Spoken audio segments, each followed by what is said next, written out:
welcome to our studio, Mr. Randall Hicks, who's a National Council Speaker. We appreciate you making time. I know you must have a pretty crazy schedule these days and it's picking up speed. Yes, thank you very much. It's an honor to be here with you, Mr. Gary Fife. Okay, and then of course our colleague Angel Ellis is sitting in on this one. I'll tell you what, let's start this one off, kind of let you loose here. Now, if you got a message to share with our listeners here, Mvskoke citizens and our community, what's on your mind? I'm glad to be here this morning. Actually, I'd just like to say thank you to the citizens. And I just ask that the citizens kind of be patient with the National Council, the newly elected officials, and actually with our new administration. I know they've been conducting some interviews, and I know people want change, and they want change immediately, but that's why I'm just asking just to be patient with us. In the future, I do foresee some changes coming. And where would you say you are in the process? Now, you've just been installed. You've had a couple of months now to kind of settle into the position, and particularly as Speaker, it's got to be pretty crazy. So how would you describe your status? My status? Well, day one. I mean, as soon as you're elected as Speaker, you become Speaker that instant, and you just hit the ground running.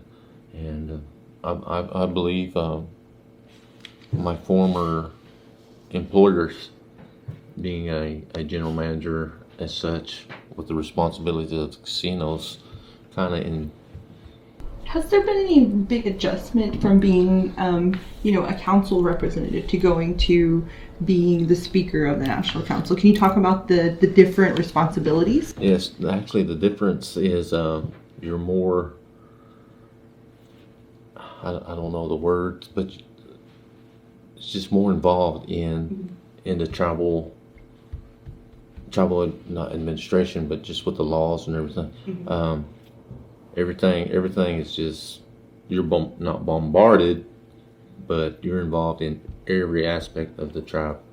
As far as the council, you are somewhat, but the Speaker, I mean, you're involved daily. Sure. And so, I'm kind of trying to envision it, and I might not have all the details, so you can for sure correct me, but it seems like when you're a council rep, you might author or present legislation, but then as Speaker, aren't you the guy who has to compile all those agendas and things like that? Right. You do all that, and then every piece of legislation comes through the Speaker. I mean, you have to do your research, read, and just follow up on every aspect of that piece of legislation. Mm-hmm. And then it goes out to the committee. Cool. Okay.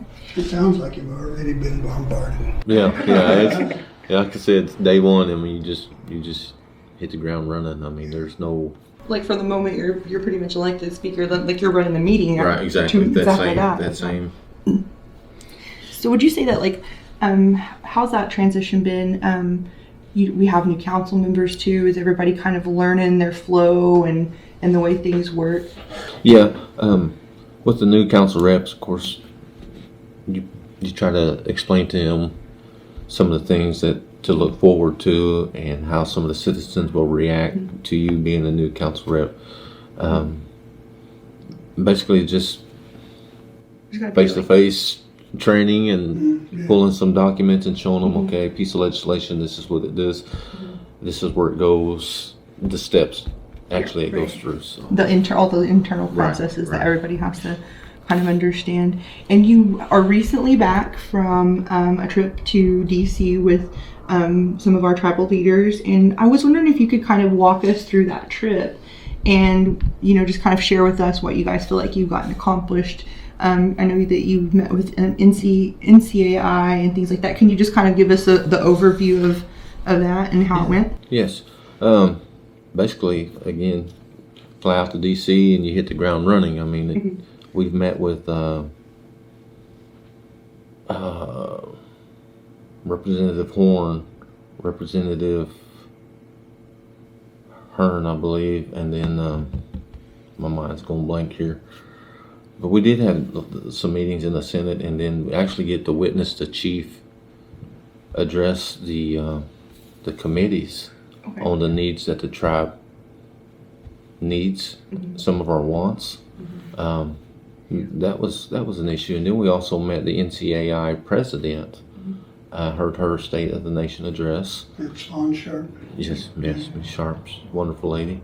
And then while we were out there, they also had the National JOM conference, and we were able to attend that. I know Chief and Second Chief attended more meetings than I did, but we were actually out there and were recognized as a tribe that actually helps fund National JOM. I mean, Wonderful, yeah. It sounds like a really busy trip. I'm kind of curious if you can, and I don't know if it's something you can speak on. I watched a little bit of those subcommittee addresses. What are some of the themes that we're seeing that tribes are needing when it comes to federal government negotiations and when it comes to advocating for tribes? What was some of the things that our tribe was advocating for in Washington? well, of course, it's always sovereignty. Sovereignty is always an issue. That was an issue that was addressed. Indigenous women was addressed. Of course, some things, the Murphy case, the McGirt case, some of those things were brought up as well.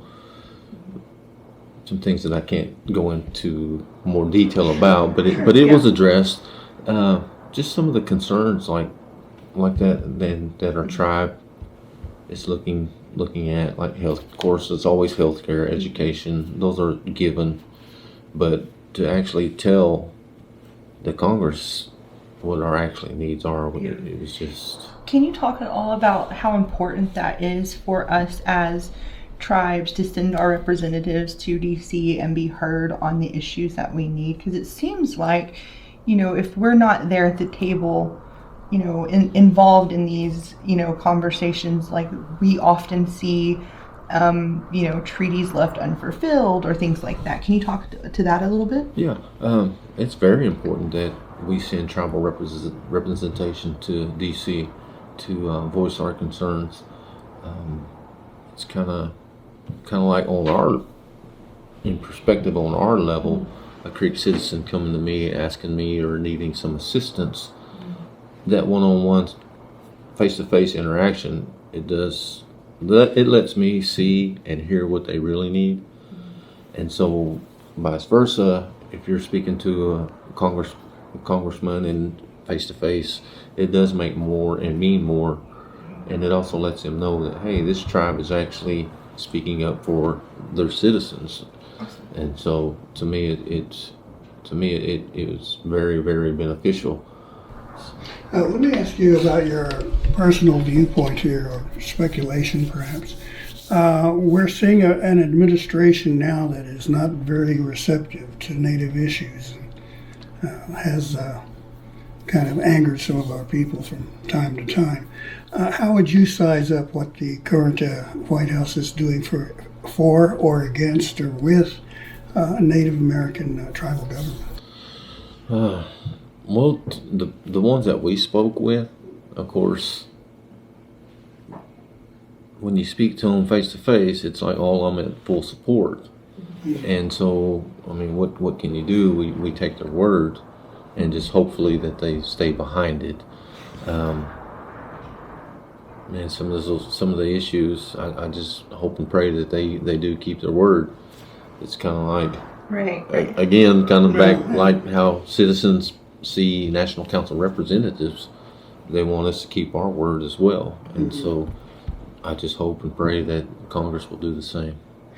If you had to kind of bullet list some of the biggest issues right now facing, like within our tribe, like what are some of the, as Speaker of the National Council, like what are the big topics on your mind right now? Whether you can go into them in depth or not, can you kind of give us some insight into like what is kind of occupying your thoughts and your preparations?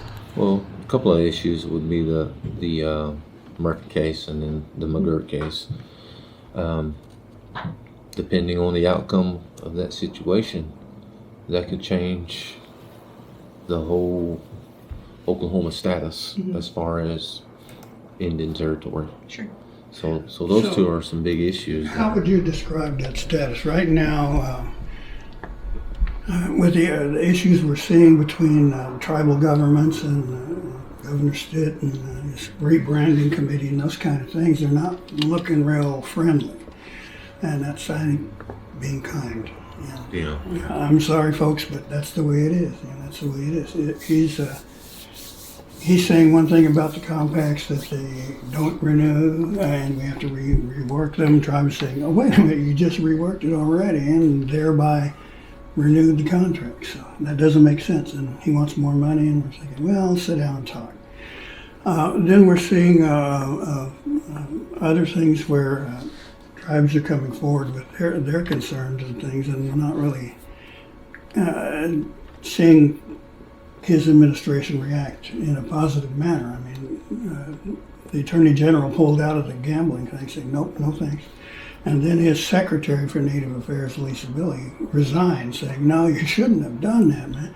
All you're doing is antagonizing the tribes. Mm-hmm. And I'm not sure how related this is, but then we see the Oklahoma rebranding campaign.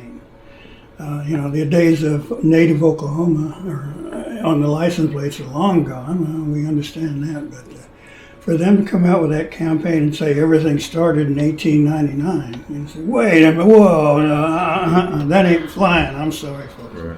So as you see these kinds of things happening, what are your thoughts? So where do you need to go? Of course, my thoughts is, my first thought is it could have been handled different, and it should have been.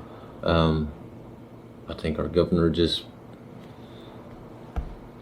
wanted to be too aggressive and trying to demand what we need to do.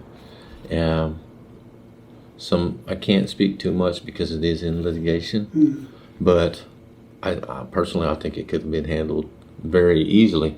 As Native Americans, we could sit down and we can negotiate, but that was never an issue. It was basically iron fist status. You're going to do this. Yeah, taking that a step further, it's kind of, and this is my own description or dealing with it, is that he wanted us to sort of bow down. Right. So bow your heads and everything will be just fine. Just do what I tell you. And I think our peoples all around the state have fought too long and too hard to go back to that. And I am proud of every one of those tribal governments that stood up and said, no, this ain't going to happen. Right. And Mr. Five, there's been times that we've had representatives running for office come to council and want an appropriation. Mm-hmm. One of the questions that I've always asked them was, tell me where our tribal monies are going. Because it's earmarked for education. And if it was earmarked for education, then why are we in such a deficit? Mm-hmm. And to this day, I still have not received an answer for anyone that is running. So, do you have any feelings on just the climate for indigenous people in Oklahoma right now? I've kind of on the side kind of had these conversations with some of my friends, and I feel like I got to grow up in a time where it was okay to be Native American and there wasn't just a ton of pushback. I mean, not to the extent that my grandparents felt. I felt like I got to enjoy a time where there was vastly improving acceptance. And then all of a sudden we're in this really weird spot where I feel like I'm almost in the twilight zone, where the stories that my grandparents have told me is wow, it's just right there under the surface, ready to bubble up at any time. Do you have any feelings on that? That's a good question. I've heard stories too from my friends that they're Native American, but they don't have the characteristics, mm-hmm. I should say. And you hear both sides. You hear some of the stuff that they went through, mm-hmm. and then also some of the stuff that they have enjoyed as far as being Native American. Mm-hmm. So I kind of see where you can come from, but it's making me wonder if I didn't just grow up in an insulated community, because most of my friends were Native, and it was okay. We just were ourselves, and nobody really picked on us for that in that small community. And then you see these things rolling out with the state where Native Americans are being erased from the branding of the state, and trying to kind of redraft our history, and it's pretty alarming that quickly with one leader that mindset can change. Right, and it's sad. It's sad. I hate to see it, and you're absolutely right. You got one person that's actually doing the division amongst our people. So. Well, it takes me back to the days of the educational process, and I think how it failed in dealing with the state's native people. I mean, even when I was in school, the land rush was a big thing. And everybody talked about, oh yeah, the state took off and did all this stuff. And some of us were asked to reenact it. Line up on one side of the field and take your towel and run out and lay it down, and that plot's yours. And I always kind of wondered, I was too young to really know the implications, but I was kind of wondering, why are we doing this? And thinking, what about the people whose land we're running over? Wait a minute now, this was not unoccupied land. So is it like a real need for us to revamp that educational process? Yeah. Change the thinking, so to speak? Right. Yeah, I think so, because I too grew up in that area or era where they reenacted the land run, and not knowing the whole purpose behind it and participating. And then as you grow up, then you hear or you learn more about it, and you're like, should I have known back then what I had participated? So. And then the state goes and names its teams the Boomers and the Sooners. Yeah. And you bring that one up in public, and you'll get tarred and feathered. Right. But let's switch a little more specifically to the council now. As you've geared up, you've settled into the committee positions and taken on some of those issues. Can you give us sort of a preview of what kind of things that the council will be focusing on in the upcoming sessions? I think, like I mentioned, some of like the Murphy case. Those are gimmies that we're going to face, and then other issues we take them as they come. I mean, it's hard to say or foresee what's going to come down. Pretty soon, you guys will be having to vote on cabinet secretaries once executive branch chooses, so that will be something that we'll be watching closely for. And like I was hearing that there could be some internal discussion about where you guys would allow media cameras. Is that something that you guys want to talk about a little bit, or something that you can share with us here? Yeah, I'll be more than happy to. As far as the executive positions, I do know the chief and second chief has been conducting interviews, and I know that he's mentioned that he had over 180 applicants for 8 positions. So, and they're interviewing, I believe, every one of them that's applied. Because I know at one point in council, when we've had chiefs, secretaries come before us, I mean, I've heard many times that we cannot find qualified Creek citizens for these positions, and I know better. We actually have people on staff that are well educated and very versed in their departments, but's never been given the opportunity to do anything. Do you think that's probably a goal as the council? Like, I know that it's like a 2-part approval process. Like first the executive branch has to present their applicants. Is there anything particular, like you mentioned, qualified Creek citizens, that you guys look for when you consider approving these positions? Is that the main thing, qualified tribal members? Well, you always want to be in Mvskoke Creek Nation. You want to empower with Mvskoke Creek Nation citizens. Definitely. That's the first thing. But also in the application, it does state Mvskoke Creek Nation given first preference. But if you find somebody that maybe isn't or is better qualified, then you always leave that door open. I mean, so it's not like a hard rule, but it's definitely something that you think about when you're. It's just like a business. You want the best for your business in order to move forward. Sure, I think that's kind of the same policy we take when we hire staff too. Is that first, are there any of our folks out there qualified to do the job? Is there any kind of other hard, fast rules that you guys look for when it comes to candidates? Do you consider backgrounds and things like that? Yes.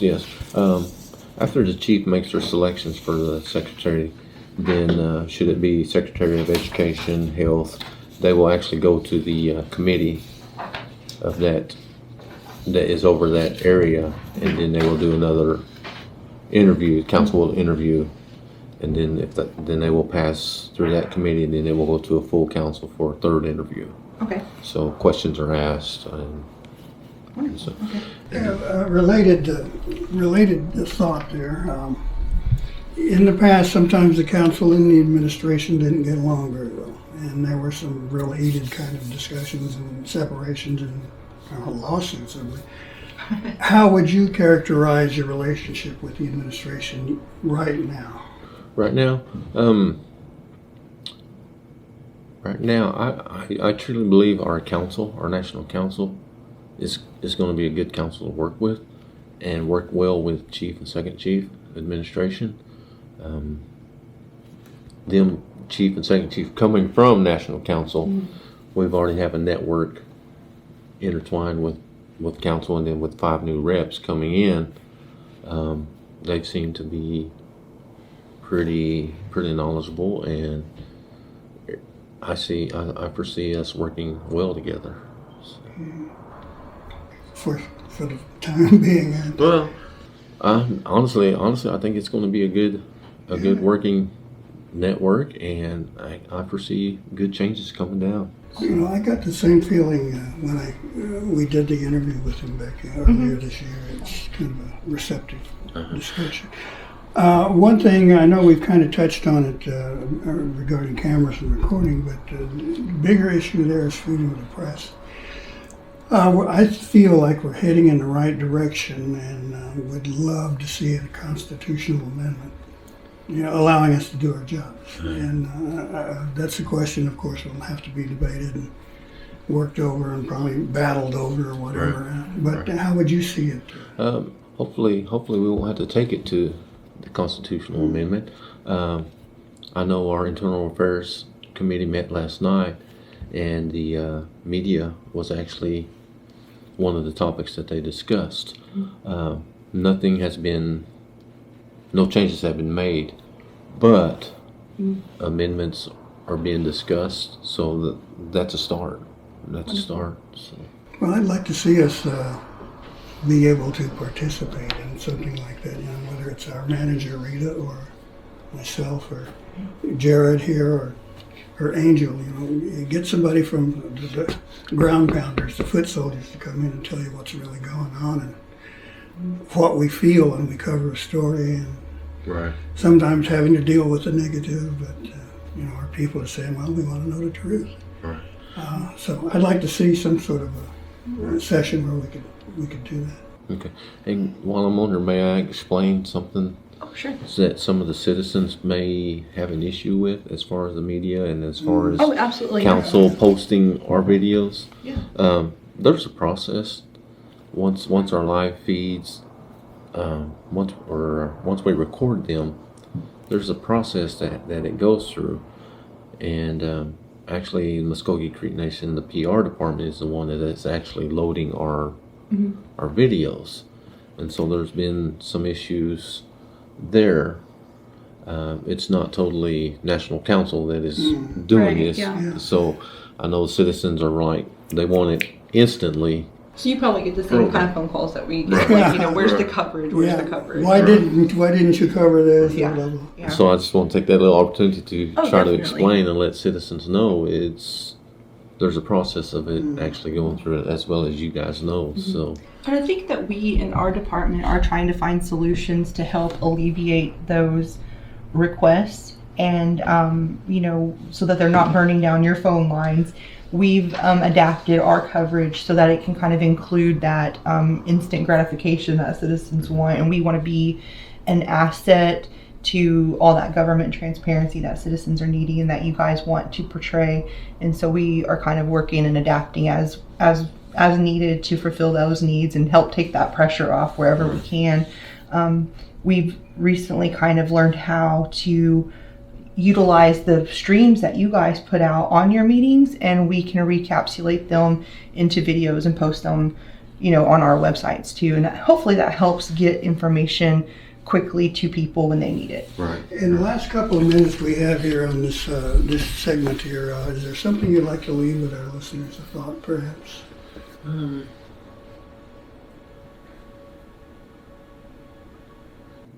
Again, I would just like to say, if there's any issues or concerns that our citizens have, feel free to give us a call. All of our information is on the website. I know I hear, well, council never returns calls or answers their phones. Well, if you don't call us, then obviously we can't return. You've responded to our requests pretty quickly. I think that we've been able to tap information from you as quick as you can get it out anyway. So that's been an asset to us. Yes. Speaker Randall Hicks, go ahead. I was just going to say, Mr. Five, I just ask the citizens be patient with us, and like I said earlier, there will be change.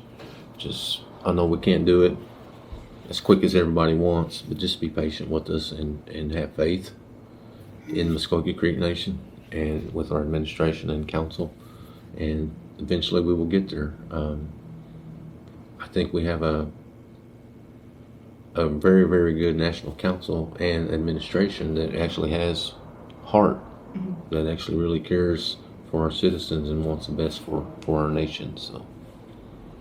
All right. Well, thank you, Speaker Randall Hicks. We appreciate you coming in to chat with us this morning.